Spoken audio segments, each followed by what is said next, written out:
Hey, what's up? This is Ricardo at Parts People, and in this video, we'll outline the steps for completing a part replacement on your Dell PC.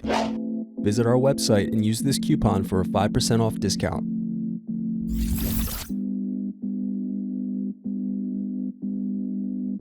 First, slide over tabs and remove battery. Then unscrew and remove access door. Now remove bottom base screws.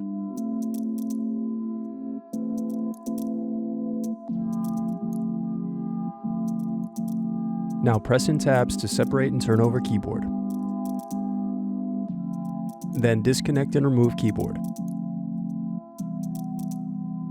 Now unscrew palm rest. Then disconnect cables and remove palm rest.